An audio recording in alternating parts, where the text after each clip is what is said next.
Hey, you're one of those guys who believes, that 9/11, that you don't believe 2 planes knocked down 3 buildings, right? Well, I believed it when it happened, and then after I got out of office, my son kept badgering me to pay attention to these things on the Internet, and I finally did, and I started studying it, and I started opening my eyes a little. And there's a lot of very difficult questions that have not been answered, and no one seems to want to provide an answer. What's the most difficult question that you see? Well, that a third building could fall into its own footprint 5 hours later, having not been struck by much of anything. And so what do you think happened? Stories high. How did that happen? The 9/11 Commission didn't even address the issue.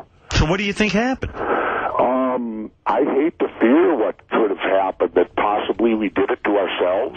You're kidding me. Well, Howard, I worked in demolition and was trained by the best guys in the United States Navy, being a frogman. And how could those buildings fall at the rate of gravity? Well, let me ask you something. It seems to me, I don't know much about this, but when jets go right into a building, couldn't there be so much trauma to the area that things can fall? Yeah, no, because if you study how they built the buildings, those buildings were made to withstand a 707, which is that old plane with the 4 engines on the wing. Right. Well, that's as big as what hit it. And by my studying, they said it was built to where if a plane penetrated it, it would be like a pencil going through a screen door. But it seems unthinkable to me that our own government, this would be... Nothing's unthinkable. Don't you... You're talking about power. You're talking about foreign policy changing over this event. You're talking about getting control of the Middle Eastern oil. You think Bush is smart enough to pull off something like that? Oh, please. I don't know if he is, but I certainly think there are people capable of doing it. But I'm not saying that it didn't happen. All I'm saying is that take jet fuel, for example. It's kerosene. Kerosene doesn't burn very hot. They're telling us that a kerosene-based fuel melted these steel concrete girders in a giant building so it would simply collapse to the ground. Jeez. And it collapsed in all powder. Wouldn't it come down in big chunks?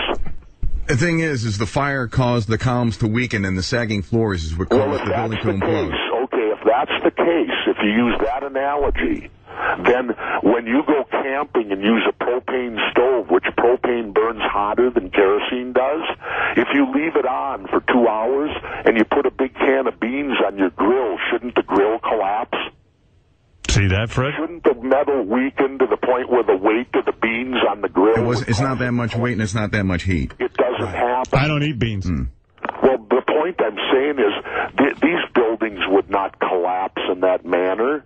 Gee, what are the beans? That's crazy. This is crazy. Like, even when you say that the planes were made to go through a certain way, you've never seen anything that was built to work a certain way, but you never know until something happens. Well, there is also in the report that they did not build it. When you question it, you're attacked.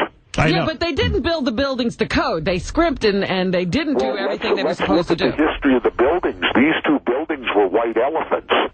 They were losing money. They had asbestos in there, and they were being required by law to do over $1 billion worth of asbestos removal. So you think somebody might have sabotaged? Just for that, they knocked the guy it was an insurance job? Summer insured them against terrorism attacks and made $7 billion, of which he settled for 4. I might have to read your book. You might have to. It's called Don't Start the Revolution Without Me. It's in stores now. By Jesse Ventura, Governor Jesse Ventura. And you even believe, you're one of those guys, you don't even believe that Lee Harvey Oswald acted alone in the Kennedy assassination. No, I do not, because I've studied it for over 20 years. I've gone to Dealey Plaza. When I was wrestling, I flew a lot on planes, and I would read about it. And anyone that reads or studies the Kennedy assassination comes to a clear conclusion that there was not a lone gunman that did that operation. On that note, I think I got to get going because I got to stay on schedule.